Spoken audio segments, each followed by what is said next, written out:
Assalamualaikum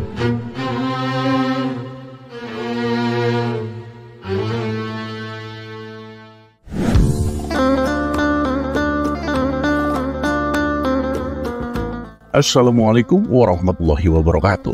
Semoga semua kebaikan terlimpah kepada kita semua. Amin ya rabbal alamin. Meskipun sudah diperingatkan berkali-kali oleh Abu Nawas, Abu Jahil masih saja tidak menghilangkan kebiasaan buruknya. Kebiasaan buruknya tersebut adalah minum minuman arak. Menurut anggapan Abu Jahil, minum minuman arak tak ubahnya seperti makan buah anggur. Tak perlu disalahkan, apalagi dihukumi haram, sebab minuman arak terbuat dari buah anggur.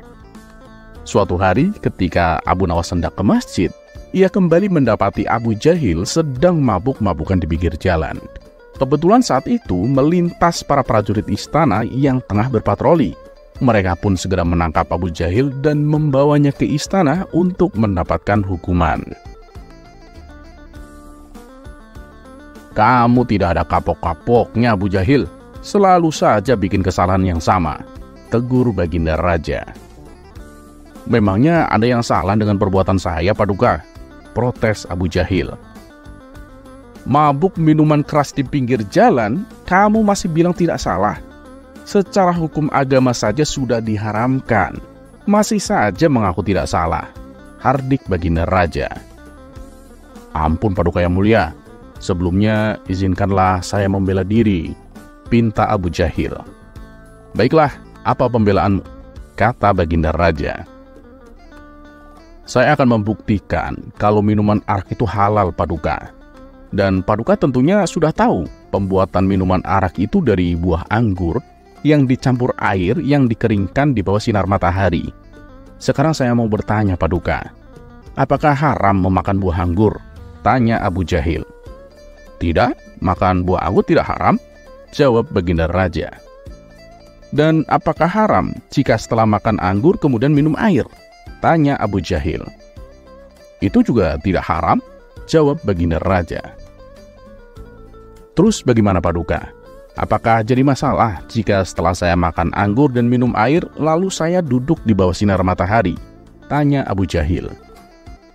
"Itu juga nggak ada masalah," jawab Baginda Raja. "Nah, kalau begitu, ketika adonan buah anggur dan air dijemur di bawah terik matahari, bagaimana ini bisa menjadi haram, Paduka? Padahal kan tidak ada bedanya dengan yang saya tadi katakan," tutur Abu Jahil. Mendengar hal itu, Baginda Raja hanya terdiam. Ia bingung harus berkata apa. "Iya, tapi kan dalam ajaran agama kita mengharamkan minuman keras," ujar Baginda Raja. "Jangan selalu bicara soal hukum agama, Paduka. Untuk masalah sepele seperti ini, kita pakai logika saja," balas Abu Jahil. Untuk kedua kalinya, Baginda Raja tak bisa berkutik. Kemudian terlintas di benaknya untuk meminta bantuan kepada Abu Nawas. "Baiklah Abu Jahil, sebelum aku memutuskan kamu salah atau tidak, aku akan panggil Abu Nawas kemari," kata Baginda Raja. Maka beberapa pengawal istana diperintahkan Baginda Raja untuk menjemput Abu Nawas. Dan singkat cerita, datanglah Abu Nawas menghadap Baginda Raja. "Ada apa, Paduka? Kenapa Paduka terlihat kebingungan?" tanya Abu Nawas. Baginda Raja pun lalu memberitahu tentang masalah yang sedang dihadapinya. "Oh, itu sih gampang, Paduka," sahut Abu Nawas. Kemudian Abu Nawas menghampiri Abu Jahil dan meminta dia untuk mengulangi pertanyaannya. Dengan penuh percaya diri, Abu Jahil pun lalu bertanya, "Begini Abu Nawas, tentu kamu sudah tahu kan, minuman arak itu terbuat dari buah anggur yang dicampur air, kemudian dikeringkan di bawah sinar matahari. Nah, sekarang saya mau tanya, apakah haram saya memakan buah anggur?" tanya Abu Jahil. "Tidak haram, Abu Jahil," jawab Abu Nawas. "Terus apakah haram jika setelah saya makan anggur kemudian minum air?" tanya Abu Jahil kembali. "Itu juga tidak haram," jawab Abu Nawas. "Nah, bagaimana jika setelah saya makan anggur dan minum air, lalu saya duduk di bawah sinar matahari?" tanya Abu Jahil lagi. "Ya, nggak ada masalah," jawab Abu Nawas. Bila demikian, ketika adonan buah anggur dan air dijemur di bawah terik matahari, Bagaimana ini bisa menjadi haram? Padahal kan tidak ada bedanya dengan yang saya tadi katakan, ujar Abu Jahil. Wahai Abu Jahil, sebelum aku menjawab pertanyaanmu, aku akan bertanya terlebih dahulu. Jika segenggam tanah aku lemparkan di rambut kepalamu, apakah itu berbahaya? Tanya Abu Nawas. Ya tentu nggak bahaya lah, jawab Abu Jahil. Lalu kalau tanah yang ada di rambutmu aku siram dengan air, apakah sakit? Tanya Abu Nawas lagi. Sakit? Ya enggak lah Abu Nawas, jawab Abu Jahil. Nah, setelah apa yang menimpamu, kemudian kamu berjemur di bawah sinar matahari, apakah itu juga akan membuatmu sakit? Tanya Abu Nawas. Ya enggak lah, enggak sakit, jawab Abu Jahil. Nah, sekarang begini Abu Jahil. Jika aku mengolah segenggam tanah, dicampur air, lalu aku jemur di bawah sinar matahari hingga menjadi batu bata, kemudian aku lemparkan ke kepalamu, apakah akan terasa sakit? Tanya Abu Nawas. Ya pasti sakit lah Abu Nawas, bisa-bisa kepalaku bocor berdarah, jawab Abu Jahil. Nah itu, jadi kesimpulannya adalah adonan tanah dan air yang menjadi batu bata bisa melukai manusia. Demikian pula dengan adonan buah anggur dan air yang kemudian menjadi minuman keras. Itu bisa menjadikan banyak masalah dan adalah wajib menghukum peminumnya, terang Abu Nawas. Mendengar penjelasan Abu Nawas, Abu Jahil pun tak mampu mendebatnya. Sementara Baginda Raja memuji kecerdasan Abu Nawas. Bagaimana Abu Jahil? Apakah masih mau mengelak? Tanya Baginda Raja. Abu Jahil pun hanya bisa terdiam. Ia akhirnya dimasukkan ke dalam penjara untuk menjalani hukumannya.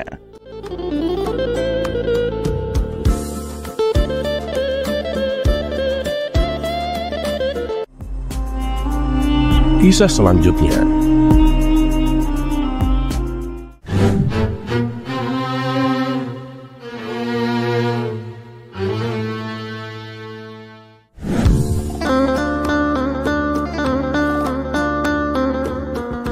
Pada suatu hari, terdengar kabar bahwa Abu Jahil tengah sakit keras.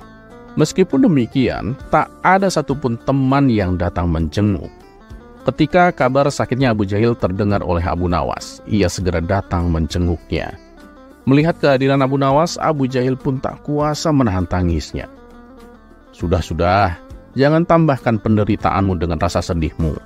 Kamu itu harus menjaga tubuhmu tetap kuat agar bisa sehat seperti sedia kala, tutur Abu Nawas. Tidak Abu Nawas, aku merasa berdosa padamu. Di saat aku sakit, tak ada satu kawan pun yang mau datang. Tapi kamu yang selalu aku musuhi, justru peduli dan mau menjengukku. Maafkan aku Abu Nawas, kata Abu Jahil sesenggukan. Ya, sama-sama, aku juga minta maaf. Dan yang penting, semoga kamu lekas sembuh, balas Abu Nawas. Beberapa hari kemudian, Abu Jahil telah sembuh dari sakitnya. Sejak saat itu, ia berjanji dalam hati bahwa ia akan menjadi sahabat Abu Nawas. Maka pergilah ia ke rumahnya untuk mengajaknya jalan-jalan. Setibanya di rumah Abu Nawas, ia disambut baik penuh kehangatan. Bagaimana keadaanmu Abu Jahil? Sepertinya kamu sudah sehat ini, tanya Abu Nawas.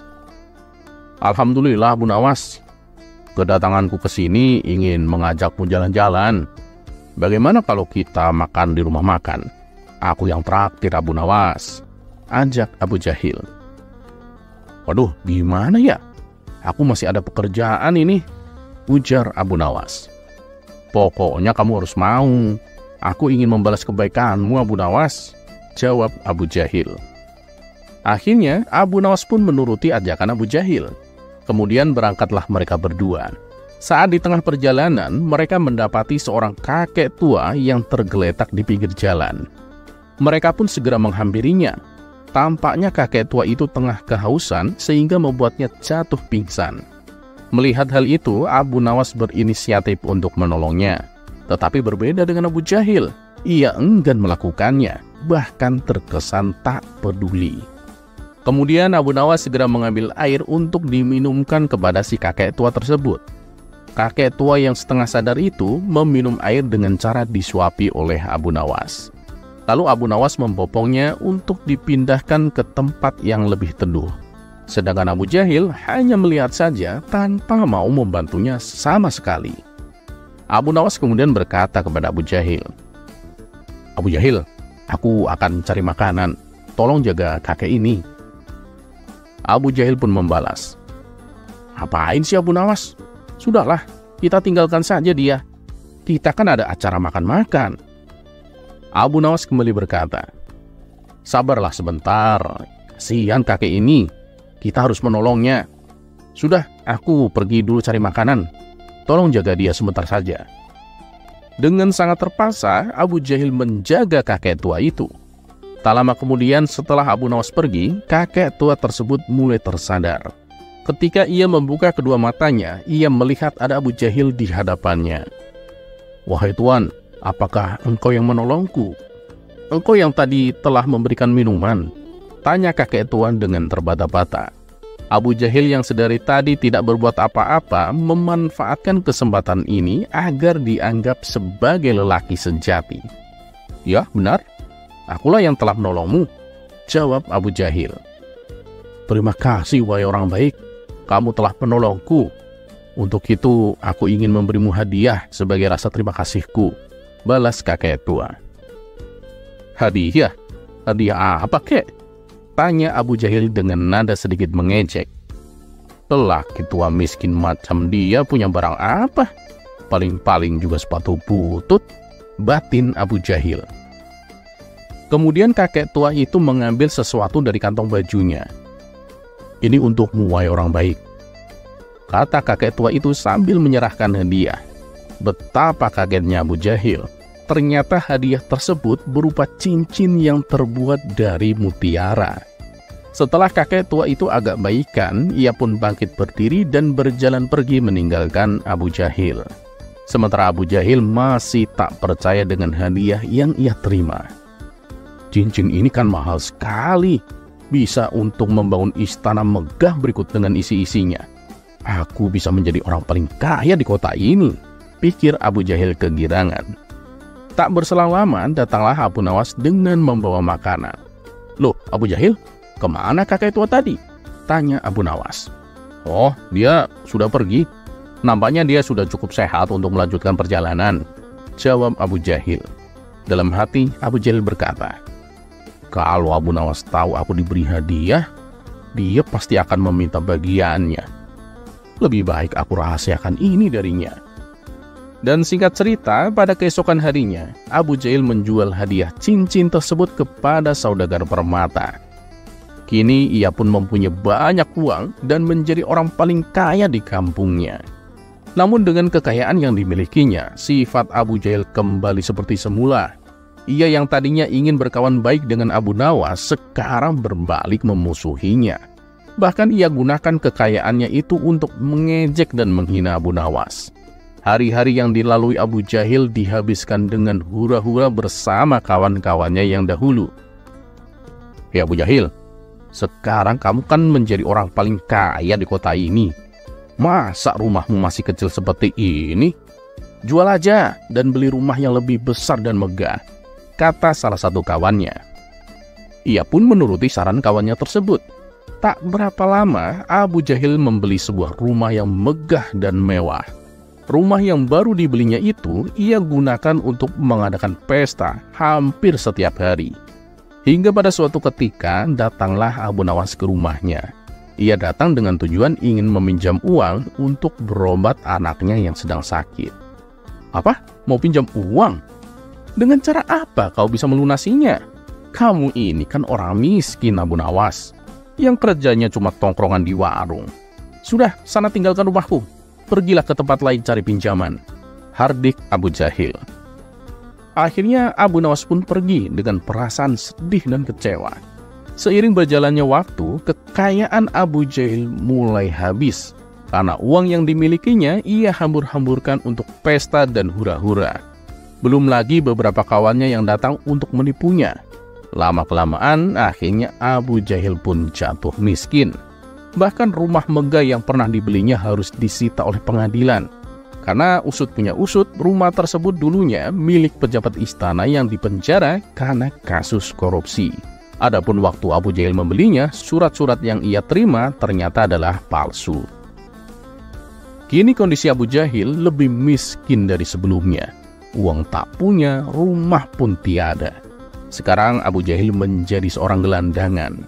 Ia hidup seorang diri tanpa ada satupun yang peduli. Kawan-kawannya yang dulu setia menemani, kini bahkan tak sudi mengenalinya. Melihat kondisinya yang memprihatinkan, Abu Nawas pun merasa iba dan mengajak Abu Jahil supaya menginap di rumahnya. Awalnya Abu Jahil menolak tawaran tersebut, karena ia merasa malu atas perbuatannya terhadap Abu Nawas. Namun karena Abu Nawas terus memaksa, akhirnya ia pun bersedia. "Abu Jahil, kamu masih ingat nggak? Siapa kakek tua yang dulu pernah kita tolong?" tanya Abu Nawas. "Ya, aku masih ingat. Tapi siapa dia?" kata Abu Jahil balik bertanya. "Dia itu suruhan Baginda Raja. Waktu itu Baginda Raja sedang mencari seseorang untuk menduduki jabatan sebagai menteri istana. Nah, pada waktu itu aku mengira kamu sudah berubah. Makanya aku mengajukanmu untuk dijadikan menteri istana. Dan Baginda Raja pun menyetujuinya, dengan syarat kamu harus menjalani tes terlebih dahulu. Tapi ternyata kamu gagal, Abu Jahil," tutur Abu Nawas. "Loh, di mana gagalnya? Dan apa tesnya?" tanya Abu Jahil penasaran. "Tesnya ya kakek tua yang kau jumpai itu. Kamu tidak mau menolongnya, dan kamu tidak jujur kepadaku bahwa kamu telah menerima hadiahnya. Itulah kegagalanmu, Abu Jahil," jelas Abu Nawas. "Jadi selama ini kamu tahu kalau kekayaan yang pernah aku dapatkan itu dari hadiah cincin si kakek?" tanya Abu Jahil. "Ya tahulah Abu Jahil. Dan kalaupun waktu itu kamu memberitahukannya kepada aku juga tak akan minta bagian. Karena hadiah itu memang Baginda Raja berikan untukmu. Sebab kamu salah satu peserta yang aku ajukan untuk dijadikan menteri istana. Ya, andai saja kamu mau jujur dan ikut membantu menolong kakek tua itu, cincin akan kamu dapatkan dan kamu akan diangkat menjadi menteri istana," tutur Abu Nawas. Mendengar itu, Abu Jahil hanya bisa meratapi nasibnya. Dia menyesali dengan sifat tamak dan rakusnya yang membuat hidupnya tak pernah beruntung.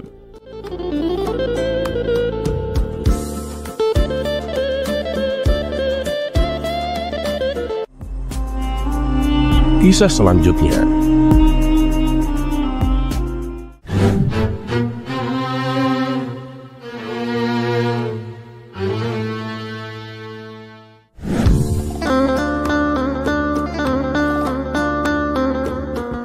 Dikisahkan Baginda Raja akan mengadakan pesta mewah di istananya. Dan pestanya kali ini bersifat terbatas karena hanya kalangan orang-orang tertentu saja yang diundang, seperti para pejabat istana dan tokoh-tokoh masyarakat. Mendengar rencana pesta tersebut, Abu Nawas merasa kecewa. Ia pun segera menghadap Baginda Raja. "Paduka yang mulia, saya dengar Paduka akan mengadakan pesta. Apa benar begitu?" tanya Abu Nawas. "Benar Abu Nawas? Dari mana kau tahu?" kata Baginda Raja balik bertanya. "Saya dapat kabar dari salah satu menteri istana. Saya sangat kecewa dengan Paduka. Tak biasa yang Paduka berbuat demikian," ujar Abu Nawas. "Apa maksudmu Abu Nawas?" balas Baginda Raja. "Ya, pesta yang Paduka akan adakan itu. Kenapa hanya untuk kalangan tertentu? Kenapa rakyat biasa tak boleh datang?" tanya Abu Nawas. "Itu urusanku Abu Nawas. Kamu tak punya hak mengaturku," balas Baginda Raja. "Lalu bagaimana dengan saya Paduka? Apakah saya juga tak diundang?" tanya Abu Nawas. Sejenak Baginda Raja terdiam. Ia pun akhirnya berkata, "Baiklah Abu Nawas, karena kamu juga termasuk tokoh masyarakat, maka aku akan mengundangmu." Mendengar itu, Abu Nawas pun langsung tersenyum. Namun di balik senyumannya terbesit sebuah rencana konyol untuk merusak suasana pesta. Menurutnya, pesta yang hanya dihadiri pejabat istana adalah pesta yang melukai perasaan rakyat kecil.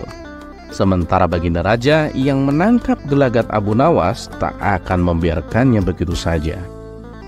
"Sebaiknya aku ceritakan yang sebenarnya," supaya Abu Nawas mau mengerti, pikir Baginda Raja. Begini Abu Nawas, di acara pesta nanti, semua tamu yang hadir diwajibkan membawa kado hadiah. Itulah sebabnya pesta ini hanya diperuntukkan kepada pejabat istana dan tokoh-tokoh masyarakat. Aku tak akan mungkin membebani rakyatku untuk memberikan kado hadiah kepadaku. Nanti ada saatnya aku mengadakan pesta yang diperuntukkan untuk seluruh rakyatku. Bukankah setiap tahun aku juga mengadakan pesta untuk mereka? Jelas Baginda Raja.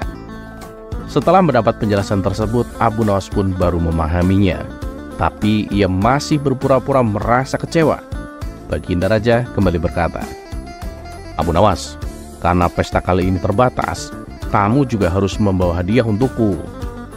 Abu Nawas pun terkejut mendengarnya.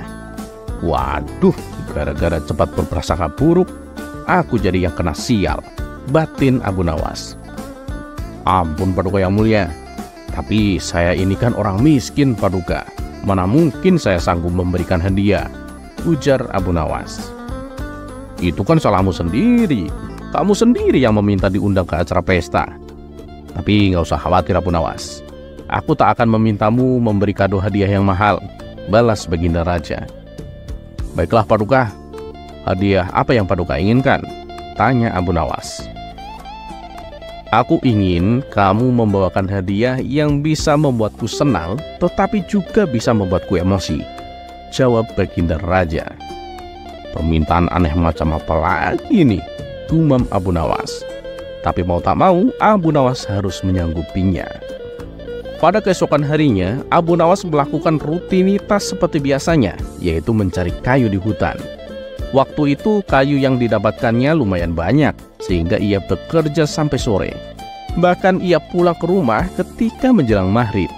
Karena saking lelahnya, selepas sholat isya, Abu Nawas membaringkan tubuhnya dan tertidur. Padahal saat itu ia sudah ada janji untuk menghadiri pesta yang diadakan oleh Baginda Raja. Sementara di tempat lain, Baginda Raja sedang menantikan kehadiran Abu Nawas. Namun hingga pesta berakhir, ia tak kunjung datang. Meskipun Baginda Raja sedikit kecewa, tapi di balik itu ada kebahagiaan yang didapatnya, yaitu ia akan menggunakan kesalahan Abu Nawas ini untuk bisa menghukum dirinya. Dan singkat cerita, keesokan harinya datanglah Abu Nawas menghadap. Ya Abu Nawas, kenapa tadi malam kamu gak datang? Dan mana hadiah yang aku inginkan? Tanya Baginda Raja. Namanya saja Abu Nawas, kesalahan yang ia buat justru dijadikannya sebagai hadiah. Bukankah tadi malam saya sudah memberikannya Paduka? Kata Abu Nawas. Mana? Tadi malam saja kamu gak datang, balas Baginda Raja. Coba ingat baik-baik Paduka, hadiah apa yang Paduka inginkan? Paduka kan menginginkan hadiah yang bisa membuat senang, tapi bisa membuat Paduka emosi, betul kan? Nah, ketidakhadiran saya di pesta itulah hadiah untuk Paduka. Paduka pasti senang karena saya tidak jadi mengacaukan acara pesta, dan Paduka jadi punya alasan menghukum saya karena tidak datang ke acara pesta. Tapi begitu mendengar penjelasan saya ini, Paduka tak bisa membantahnya, bahkan malah membenarkan jawaban saya. Oleh karenanya, Paduka menjadi emosi karena tidak bisa menghukum saya, tutur Abu Nawas. Spontan, Baginda Raja pun tertawa terpingkal-pingkal. Kamu memang cerdik Abu Nawas.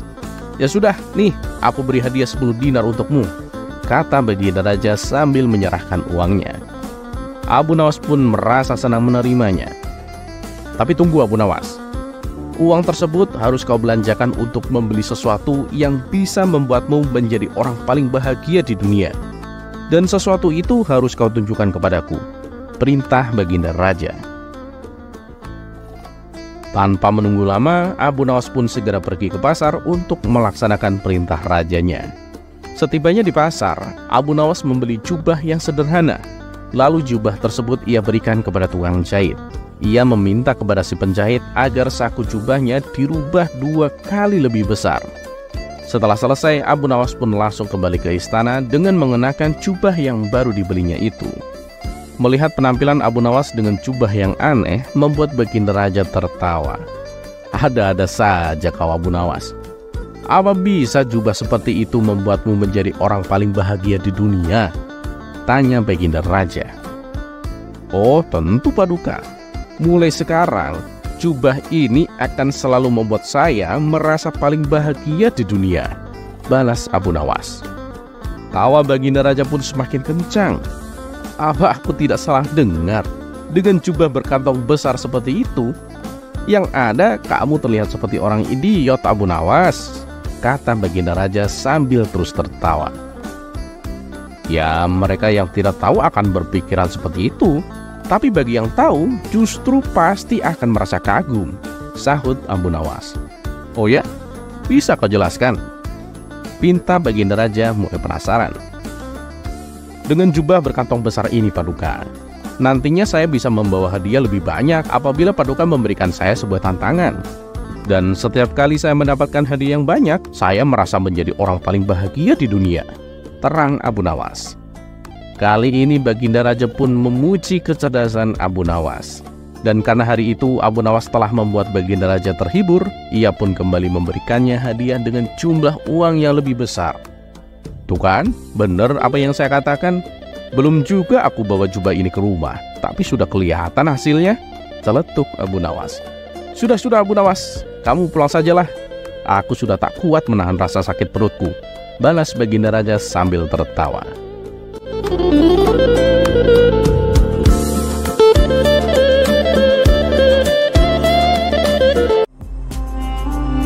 Kisah selanjutnya.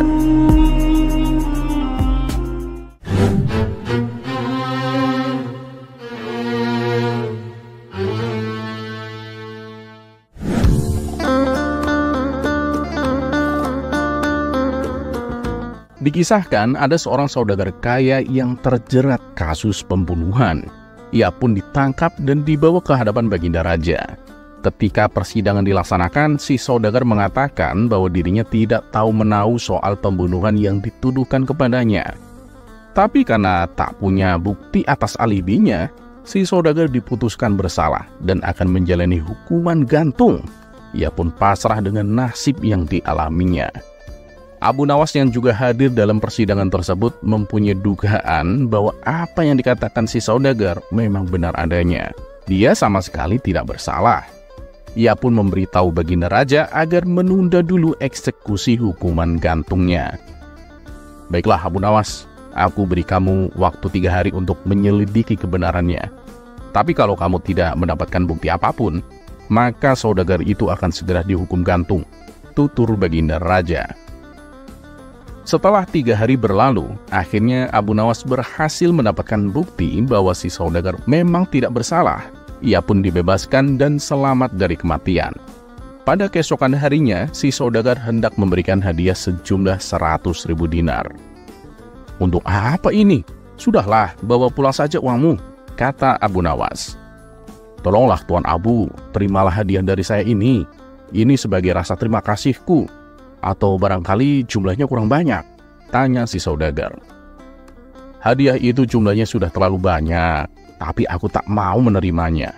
Sudahlah, bawa pulang saja, jawab Abu Nawas. Meskipun sudah dipaksa berkali-kali, Abu Nawas tetap menolaknya.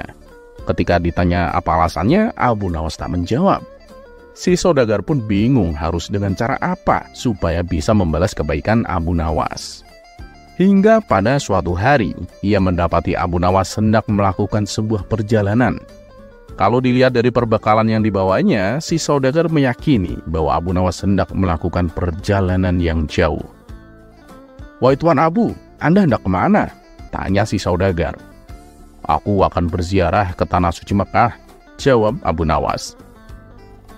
Mendengar itu, si saudagar ingin berbakti kepada Abu Nawas. Ia akan senantiasa melayani Abu Nawas di sepanjang perjalanannya. Tuan Abu, boleh saya ikut? Pinta si saudagar. Lah, untuk apa? Perjalanan ini akan sangat melelahkan. Kamu pasti nggak akan mampu, tutur Abu Nawas. Tapi si saudagar bersikeras agar dirinya diajak ikut serta. Abu Nawas pun tak kuasa menolaknya. Ya sudah, karena kita akan mengadakan perjalanan jauh, salah seorang harus menjadi pemimpin. Kamu milih mau jadi apa? Tanya Abu Nawas. Saya jadi pengikut saja Tuan Abu. Biar Tuan Abu yang memimpin, jawab si saudagar. Kalau begitu, aku yang jadi pemimpinnya. Ya, asalkan kamu tahu bagaimana menjadi pengikut, balas Abu Nawas. Mereka berdua pun mulai perjalanannya. Setelah menempuh jarak yang lumayan jauh, mereka memutuskan untuk beristirahat. Kala itu angin malam terasa dingin sekali, apalagi mereka berada di tengah gurun. Melihat si saudagar duduk menggigil kedinginan, Abu Nawas segera menyelimutinya dengan kain. Tuan Abu, seharusnya sayalah yang melakukan ini kepada Tuan, karena Tuan adalah pemimpin saya, kata si saudagar sambil menarik kembali selimutnya dan memberikannya kepada Abu Nawas. Nah, karena aku adalah pemimpinmu, aku perintahkan agar kamu memperbolehkan aku melindungimu, balas Abu Nawas. Si saudagar pun tak bisa membantahnya. Setelah waktu menjelang pagi, mereka pun bersiap-siap hendak melanjutkan perjalanannya. Wahai Tuan Abu, untuk hari ini perkenankan saya menjadi pemimpinnya Tuan Abu, dan Tuan Abu yang menjadi pengikut. Jadi Tuan Abu harus menuruti apa kata saya, pinta si saudagar. Abu Nawas pun menyetujuinya. Dan ketika waktu malam tiba, si saudagar berkata, aku akan mengumpulkan kayu untuk membuat api Tuan Abu. Abu Nawas langsung menegurnya. Loh, kamu gak boleh melakukan itu. Aku yang akan melakukannya. Ingat Tuan Abu, saya ini adalah pemimpin. Dan saya perintahkan agar Tuan Abu duduk saja. Biarkan saya yang mengumpulkan kayu, balas si saudagar. Tapi aku tak akan membiarkan kamu melakukannya. Karena itu tidak sesuai dengan syarat menjadi pengikut. Pengikut itu tidak boleh membiarkan dirinya dilayani oleh pemimpinnya, jelas Abu Nawas. Demikianlah seterusnya, setiap kali si saudagar berusaha melayani Abu Nawas, malah dirinya yang justru dilayani. Mendapati perlakuan seperti itu, si saudagar pun bertanya, wahai Tuan Abu, kenapa sih Tuan tidak memberikan saya kesempatan untuk membalas kebaikan Tuan? Abu Nawas kemudian membalas, karena kebaikan yang aku lakukan kepadamu itu semata-mata mengharap ridho Allah. Aku tak ingin kebaikanku ini menjadi hutang jasa bagimu. Kalau kamu ingin berbuat baik, lakukanlah kepada orang yang sedang membutuhkan tanpa mengharap imbalan, atau berharap orang yang kau tolong akan membalas untukmu. Biarlah Allah yang akan membalas kebaikanmu dari siapa saja yang Allah kehendaki.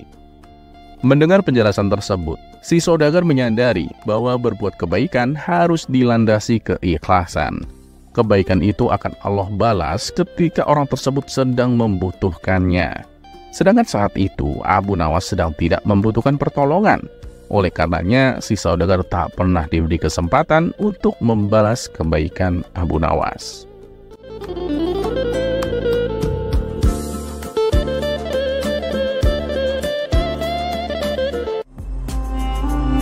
Kisah selanjutnya. 17 Ramadan, 313 pasukan muslim menghadapi 1000 pasukan kafir Quraisy. Tercatat 14 pejuang muslim syahid dan 70 kafir Quraisy binasa, 70 lainnya ditawan. Dan inilah perang pertama umat Islam, Perang Badar.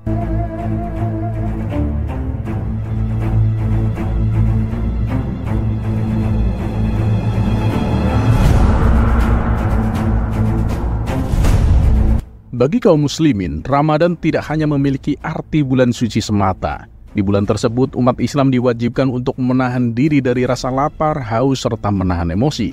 Bulan Ramadan merupakan saat penting di mana Al-Quran diturunkan. Tak hanya itu, bulan Ramadan juga menjadi pengingat bahwa pernah terjadi peperangan yang sangat dahsyat bagi umat Islam, yaitu Perang Badar.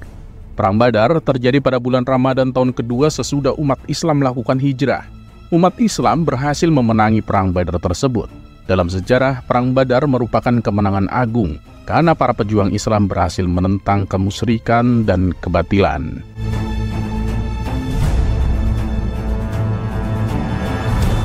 Perang Badar terjadi pada 17 Maret 624 Masehi atau 17 Ramadan tahun kedua Hijriah. Perang Badar melibatkan 313 pasukan umat Islam yang melawan lebih dari 1000 orang dari kaum Quraisy. Perang Badar merupakan perang pertama yang dijalani umat Islam sejak peristiwa hijrahnya Nabi Muhammad SAW pada 622 Masehi. Secara historis, kata Badar berasal dari nama sumber mata air yang terletak di antara Makkah dan Madinah. Oleh sebab itu, perang besar di bulan suci Ramadan itu dinamakan Perang Badar. Pada mulanya, tersiar kabar di kota Madinah bahwa ada kafilah besar dari kaum Quraisy yang meninggalkan Syam untuk pulang ke Mekah. Kafilah tersebut membawa barang-barang perniagaan yang nilainya sangat besar, berupa 1.000 ekor unta, beserta barang-barang berharga lainnya. Umat Islam lantas menghadang kafilah dagang Abu Sufyan yang membawa barang dagangan Quraisy dari Syam. Alasan penghadangan tersebut adalah keinginan umat Islam untuk mengambil hak-hak mereka yang dulu pernah dirampas oleh kaum Quraisy. Sementara di kalangan kaum Quraisy tumbuh rasa cemburu akibat perkembangan kota Madinah di bawah kepemimpinan Nabi Muhammad. Namun demikian, Perang Badar sesungguhnya terjadi karena umat Islam ingin mempertahankan eksistensi agama Islam. Selain itu, Nabi Muhammad SAW berperang melawan kaum Quraisy juga bukan untuk meraih kekuasaan, kekayaan, kesenangan pribadi, atau golongan semata.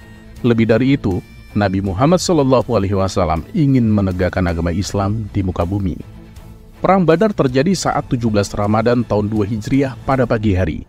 Pasukan umat muslim dipimpin oleh Nabi Muhammad SAW, sementara pasukan dari kaum Quraisy dipimpin oleh Abu Jahal.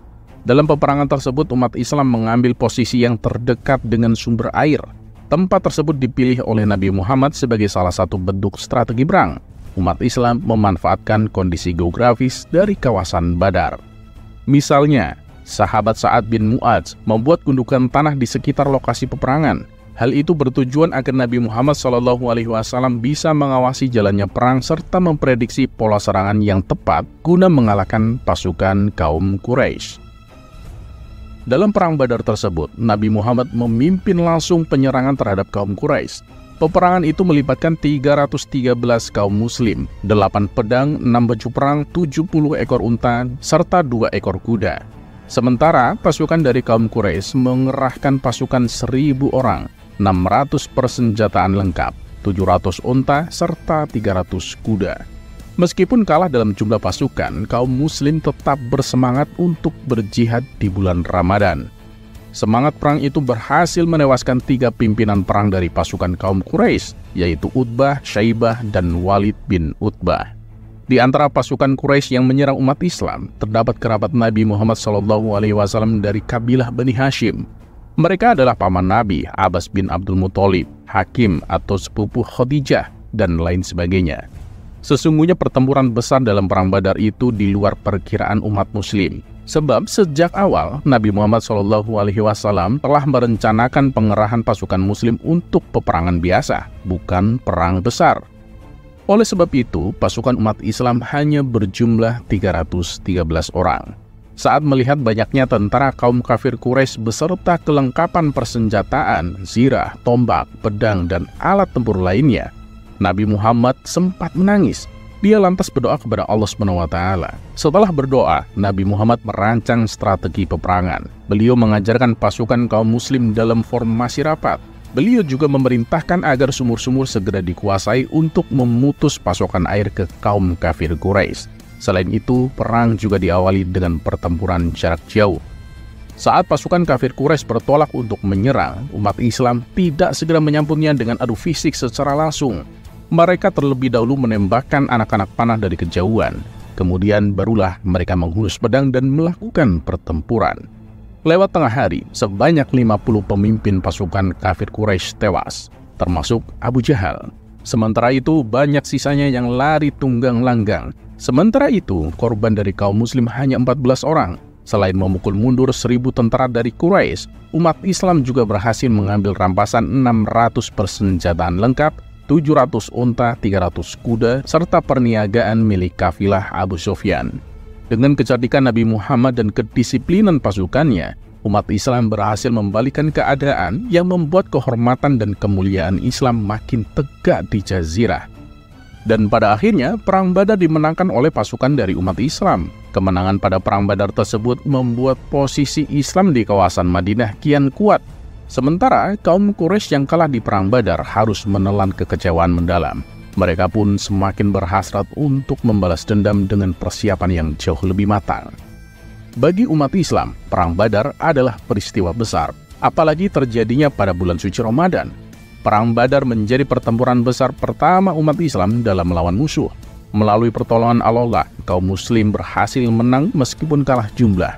Bahkan Allah Subhanahu wa Ta'ala menamai Perang Badar sebagai Yaum Al-Furqan alias Hari Pembeda. Sebab pada hari itu telah dibedakan mana saja yang hak dan yang batil. Saat itu Allah Subhanahu wa Ta'ala menurunkan pertolongan besar untuk umat Islam dan memenangkan mereka atas musuh-musuhnya, yaitu kaum kafir Quraisy.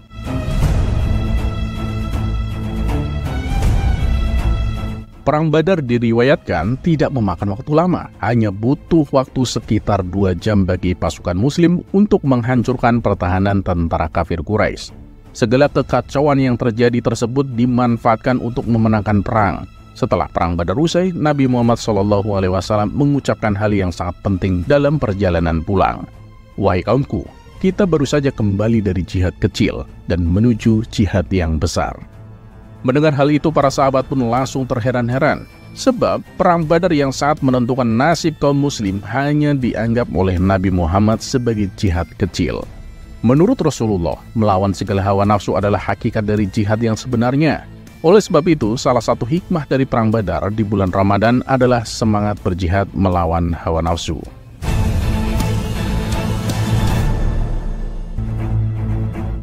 Seperti diketahui, Nabi Muhammad SAW terlahir dari keluarga Bani Hashim dan suku Quraisy. Sejak Nabi Muhammad menerima wahyu di usia 40 tahun, perjalanan dakwahnya dilindungi oleh sang paman, pemimpin Bani Hashim yang berasal dari suku Quraisy, yakni Abu Tholib. Pasca kematian Abu Tholib pada 619 Masehi, kepemimpinan Bani Hashim diteruskan kepada Amr bin Hisham alias Abu Jahal yang sangat memusuhi Nabi Muhammad SAW. Kemunculan Nabi Muhammad serta kegiatan dakwahnya secara tidak langsung telah mengancam posisi Abu Jahal sebagai penguasa Mekah. Selain itu, kaum Quraisy lainnya juga melihat umat Islam sebagai penjahat yang mengancam lingkungan serta kewibawaan mereka. Sebelum Perang Badar terjadi, umat Islam mengalami perlakuan buruk dari kaum kafir Quraisy. Penindasan itu tidak hanya terjadi di kota Mekah, tekanan itu juga dirasakan hingga ke Madinah. Teror demi teror dilakukan oleh kaum kafir Quraisy. Mereka menyerang serta menguasai harta benda kaum muslim lantaran takut hasil perdagangan akan banyak berpindah kepada kaum muslim. Bahkan kaum Quraisy yang memeluk agama Islam menerima akibat dikeluarkan dari sukunya, yang mana hal tersebut merupakan suatu penghinaan yang amat serius bagi seseorang pada masa itu, sehingga sanggup menjadi pemicu atau penyebab Perang Badar Kubro. Seperti diketahui, kebencian Abu Jahal terhadap Nabi Muhammad dan umat Islam telah muncul sejak Nabi menerima dan menyebarkan wahyu pertamanya. Bagi Abu Jahal, ajaran baru Nabi Muhammad tersebut bukan hanya keluar dari budaya warisan nenek moyang, melainkan juga menyinggung eksistensi Abu Jahal sebagai tokoh masyarakat Quraisy Mekah. Intimidasi dan penganiayaan terhadap Nabi Muhammad semakin menjadi-jadi setelah Abu Tholib meninggal dunia. Misalnya, saat Nabi Muhammad tengah berjalan-jalan di kota Mekah, terdapat seorang anak muda Quraisy yang melemparinya kotoran. Pada kesempatan lain, Abu Jahal merencanakan pembunuhan terhadap Nabi Muhammad. Agar tidak menimbulkan dendam di keluarga Bani Hashim, Abu Jahal meminta setiap pemuda berpengaruh yang ada di Bani Quraisy untuk terlibat. Dengan demikian, setiap Bani akan bertanggung jawab memberikan uang ganti darah yang memuaskan bagi keluarga Bani Hashim. Di sisi lain, Bani Hashim juga tak mungkin menuntut balas kepada mayoritas Bani Quraisy. Namun demikian, persekongkolan tersebut telah diketahui oleh Nabi Muhammad melalui perantara malaikat Jibril. Akhirnya Nabi Muhammad memutuskan hijrah, meninggalkan rumahnya bersama Abu Bakar menuju Yasrib, Madinah. Nabi Muhammad SAW mengecoh musuh yang mengepung rumahnya dengan cara membiarkan Ali mengisi tempat tidurnya. Saat hijrah, sebagian besar penduduk Madinah menyambut kedatangan Nabi Muhammad dengan tangan terbuka. Hal itu ditandai dengan kesempatan saling melindungi dari kaum muslimin, Yahudi, serta suku-suku di Yasrib melalui Piagam Madinah. Piagam Madinah menjadi tanda awal agama Islam sebagai pemersatu. Namun demikian, hal itu bukan berarti konflik dengan Quraisy Mekah mereda. Kaum muhajirin atau penduduk Mekah yang ikut hijrah mengalami kesulitan dalam mencari nafkah di Madinah. Banyak dari mereka yang menggantungkan hidup kepada kaum Ansor, penduduk Madinah yang sudah memeluk agama Islam. Saat itulah Allah Subhanahu wa Ta'ala menurunkan wahyu surat Al-Hajj 39 sampai ayat 40. Dalam surat tersebut disebutkan bahwa Nabi Muhammad diizinkan berjihad bersama pengikutnya untuk memerangi orang yang memerangi mereka. Ini ayat Al-Quran yang berisi perintah jihad. Setelah wahyu tentang jihad tersebut turun, Nabi Muhammad bersama kaum muhajirin menerapkan ghazwu, serangan demi bertahan hidup, yang biasa dilakukan oleh masyarakat Arab nomaden. Ghazwu akan menyasar kafilah dagang Quraisy Mekah. Fokus mereka adalah mengambil harta benda, hewan ternak, serta hasil dagang seraya menghindari jatuhnya korban jiwa. Semenjak Nabi Muhammad SAW gencar berdakwah kepada kaumnya, orang-orang yang tergolong musyrik di Mekah sudah melancarkan peperangan. Mereka menghalalkan darah kaum muhajirin serta merebut paksa kekayaan umat muslim tersebut. Kekerasan terhadap umat muslim semakin meningkat manakala perlindungan dari Abu Thalib hilang. Lantaran terus-menerus menerima teror dari kaum Quraisy, umat Islam pada akhirnya hijrah ke Madinah pada tahun 622 Masehi. Namun, mereka meninggalkan harta bendanya untuk hijrah. Akibatnya, semua harta yang mereka miliki dirampas oleh kaum kafir Quraisy.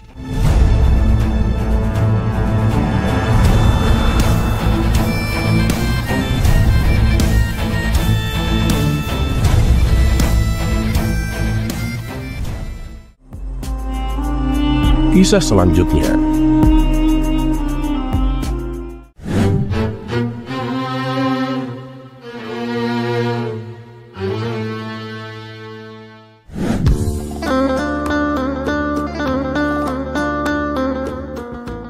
Memiliki istri adalah ujian. Jika istri kita cantik, maka letak ujiannya ada pada bagaimana menasehatinya agar senantiasa menjaga kecantikan itu dari fitnah. Dan jika tak bisa disebut cantik, maka tugas seorang suami adalah menasehatinya agar senantiasa bersabar dan mencintainya dengan tulus. Bahwa Allah Ta'ala tak melihat fisik, melainkan apa yang ada di dalam hati. Abu Nawas memiliki istri yang amat cantik. Ia adalah kembang desa. Karenanya, berhasil mempersuntingnya adalah karunia, sekaligus ujian. Karunia sebab tak semua lelaki sekelasnya mendapatkan istri secantik itu. Dan ujian sebab ia harus menghadapi makar dan godaan laki-laki mata keranjang di kampungnya. Dan benar saja, setelah menikah dengan Abu Nawas beberapa bulan, istrinya pulang dari pasar seraya menekuk wajah dan murung. Sang suami pun mendekatinya seraya bertanya, "Apa yang terjadi, Adinda? Mengapa wajahmu sekejut itu?" Sang istri pun mengisahkan apa yang dialaminya. Katanya, dimanapun ia berada, selalu saja ada laki-laki yang menggodanya. Saat pergi belanja ke pasar, silaturahim, ataupun keperluan di tempat lainnya. Mendengar penuturan istrinya, Abu Nawas tak menjawab. Selepas memberikan perhatian secukupnya, Abu Nawas pun segera undur diri. Rupanya, Abu Nawas menemukan solusi untuk mengatasi laki-laki yang menggoda istrinya. Ia pun pergi ke pasar untuk membeli ubi-ubian dan bahan makanan lainnya. Usai berbelanja, Abu Nawas pun langsung mempersiapkan undangan sembari memasak hidangan. Ia mengundang semua laki-laki di kampungnya. Sebab yang mengundang adalah Abu Nawas dan di rumahnya ada sosok wanita yang cantik, laki-laki di kampungnya pun berbondong-bondong menghadiri undangan. Sesampainya di rumah Abu Nawas, dihidangkanlah makanan dari umbi-umbian yang telah diberi warna merah, hitam, coklat, putih, dan sebagainya. Tak perlu waktu lama, para tamu pun langsung menikmati hidangan dengan antusias. Mereka juga berhasrat menikmati makanan dengan warna yang berbeda. Ternyata dari banyak warna itu, rasanya sama saja. Hingga mereka pun saling berbisik, menanyakan rasa hidangan yang dimakan. Lama mereka berada di rumah itu, dan hidangan pun hampir habis. Salah satu di antara mereka memberanikan diri untuk bertanya kepada Abu Nawas. Abu Nawas, kami kan sudah lama di sini, namun kau tak menyampaikan apapun. Jadi, apa tujuanmu mengumpulkan kami?" Belum juga dijawab, ada orang lain yang menambahkan pertanyaan. "Terus, kenapa makanan yang kau hidangkan ini rasanya sama semua, padahal warnanya tuh beda-beda?" Setelah menghirup nafas sejenak, Abu Nawas pun angkat bicara. "Saudara-saudaraku, ketahuilah, aku mengundang kalian hanya untuk menikmati hidangan ini. Dan makan yang berwarna-warna yang kalian makan itu seperti istri-istri kita." Saat Abu Nawas berhenti, sebagian orang yang sering menggoda istri Abu Nawas pun mulai memahami maksud diundangnya mereka. Memang kita akui bentuk fisiknya itu beda-beda. Pungkasnya diiringi kepergian beberapa orang yang merasa tertipu. Tapi ya mereka kan sama-sama wanita, rasanya kan juga sama. Dan setelah kejadian itu, istri Abu Nawas pun kini tidak lagi diganggu oleh laki-laki lain. Terlepas apakah cerita ini adalah cerita fiksi atau kenyataan, karena hikmah adalah barang hilang seorang muslim. Di mana ia menemukannya, maka ia berhak mengambilnya.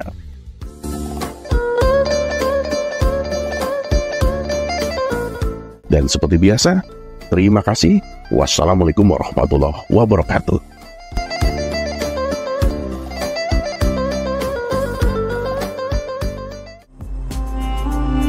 Kisah selanjutnya.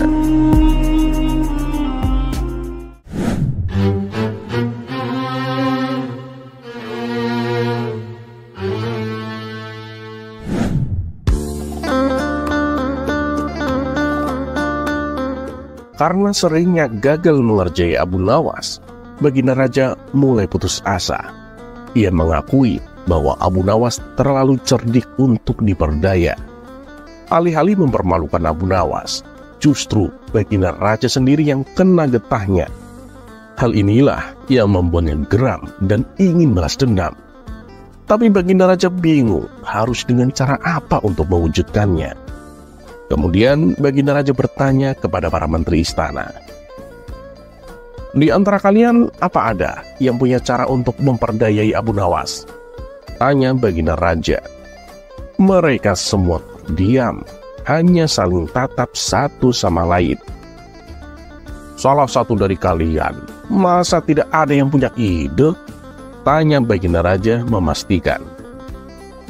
"Ampun Paduka Yang Mulia, sebenarnya kami punya berbagai cara untuk menjebak Abu Nawas. Tapi dia itu kan sangat cerdik Paduka. Takutnya nanti malah jadi bumerang, malah membuat Paduka menanggung malu. Dan kami tak ingin itu kembali terulang lagi Paduka," jawab salah satu menterinya. Baginda Raja pun memahami kekhawatiran mereka.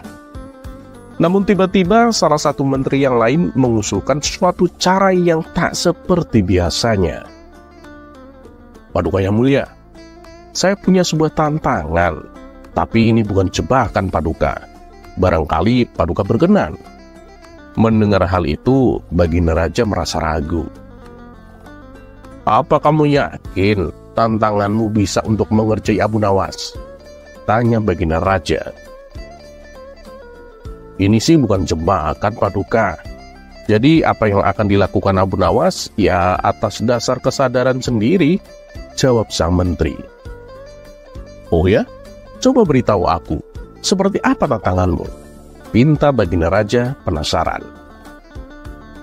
"Begini Paduka Yang Mulia, kita tantang Abu Nawas untuk mengikat sepatu di atas kepalanya, kemudian suruh dia berkeliling kota. Tapi syaratnya dia tidak boleh marah, dan dia juga tidak boleh mengejek orang ketika mereka menertawakannya. Nah, apabila berhasil, sebagai imbalannya dia akan menerima hadiah 1000 dinar, kata sang menteri menjelaskan. "Lalu apa untungnya bagiku? Yang ada aku malah tekor 1000 dinar, ujar Baginda Raja. "Tentu saja ada untungnya Paduka. Dengan cara seperti itu, Abu Nawas akan dipermalukan dan ditertawakan oleh semua orang. Pasti dia tidak akan kuat menahan emosinya manakala semua penduduk kota mengejek dan menertawakannya. Kalau dia sampai marah atau membalas ejekan mereka, berarti Abu Nawas dianggap gagal. Dan atas kegagalannya, Paduka tidak perlu menghukumnya, karena Abu Nawas sudah dipermalukan dan ditertawakan oleh orang-orang. Abu Nawas hanya tak berhak mendapatkan hadiahnya," kata sang menteri memberitahu. Wah, bagus juga caramu. Ini ide yang sangat cemerlang.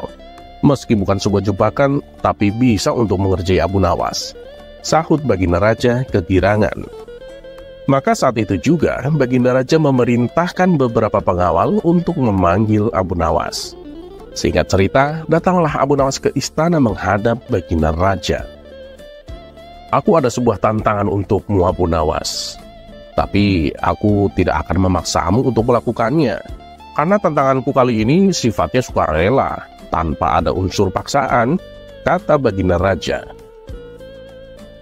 Kalau saya berhasil, hadiahnya apa, Paduka? Dan kalau saya gagal, saya akan dapat hukuman apa? Tanya Abu Nawas. Bila kamu berhasil, kamu akan mendapatkan hadiah 1000 dinar. Tapi bila kamu gagal, kamu tidak akan mendapatkan hukuman apapun. Hanya saja kamu tidak dapat hadiahnya, balas Baginda Raja. Paduka yakin dengan hadiah sebesar itu tapi tidak ada resikonya sama sekali? Tanya Abu Nawas heran. Iya, Abu Nawas, aku sangat yakin, balas Baginda Raja. Baiklah, Paduka. Saya siap menerima tantangan Paduka. Beritahu saya, apa tantangannya? Tanya Abu Nawas. Tantangannya gampang, Abu Nawas. Kamu harus mengikat sepatu di atas kepalamu dan berjalan keliling kota. Tapi ada syaratnya. Kamu tidak boleh marah dan kamu juga tidak boleh mengejek orang, kata Baginda Raja memberitahu. Mendengar tantangan tersebut, sejenak Abu Nawas terdiam. Setelah berpikir cukup lama, Abu Nawas mulai memahami maksud di balik tantangan Baginda Raja. Bagaimana, Abu Nawas? Kalau kamu menolak juga nggak apa-apa. Aku tidak akan memaksamu, apalagi sampai menghukummu, tutur Baginda Raja. Saya siap, Paduka Yang Mulia. Justru saya sangat senang dengan tantangan ini karena tidak ada resikonya. Tapi untuk menjalani tantangan ini, saya ingin ditemani oleh Paduka. Dan saat Paduka menemani saya, Paduka harus menyamar sebagai warga biasa, pinta Abu Nawas. Wah, kebetulan sekali. Kalau begitu, aku jadi bisa menyaksikan langsung orang-orang mengejek dan menertawakan Abu Nawas, batin Baginda Raja. Tanpa pikir panjang, Baginda Raja langsung menyetujui permintaan Abu Nawas itu. Maka pada hari itu juga, mereka berdua mulai berkeliling kota Baghdad. Ketika melewati di depan kerumunan orang-orang, mereka seketika tertawa dan mengejek Abu Nawas. Kamu sudah gila ya, Abu Nawas.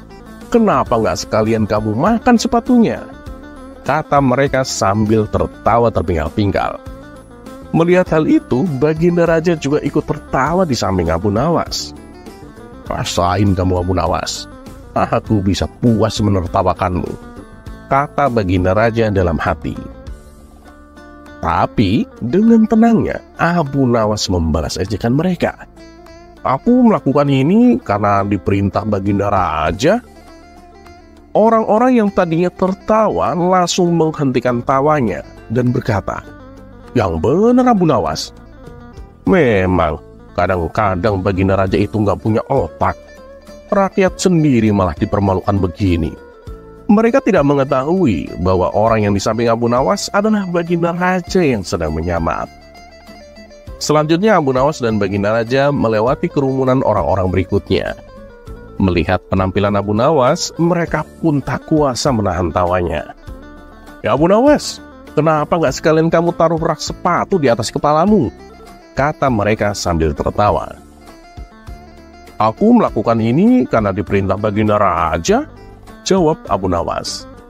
Mereka yang tadinya tertawa menjadi merasa iba dan kemudian berkata, kalau yang kamu katakan itu benar, berarti raja kita itu sudah sinting. Masa rakyat sendiri dipermalukan seperti ini? Ujar mereka. Begitulah seterusnya. Setiap kali Abu Nawas ditertawakan orang-orang, ia selalu membalas dengan jawaban yang sama. Sehingga orang-orang yang tadinya menertawakan menjadi berganti menghujat Baginda Raja. Tak tahan terus-menerus mendengar hujatan warganya, Baginda Raja pun menjadi emosi Ia pun mengatakan kepada Abu Nawas untuk menyudahi tantangan tersebut. Tapi Paduka, kita kan belum masuk pasar. Di sana malah lebih banyak lagi orang-orang yang akan menertawakanku, ledek Abu Nawas. Cukup Abu Nawas, kita pulang saja sekarang, hardik baginda raja. Ternyata tidak mudah mengerjai Abu Nawas. Ia punya 1000 akal untuk membalikan keadaan. Untuk sekian kalinya, baginda raja harus menanggung akibatnya. Orang-orang bukannya menertawakan Abu Nawas, mereka justru malah menghujat rajanya. Dan akhirnya Abu Nawas pun pulang dengan membawa hadiah uang 1000 dinar.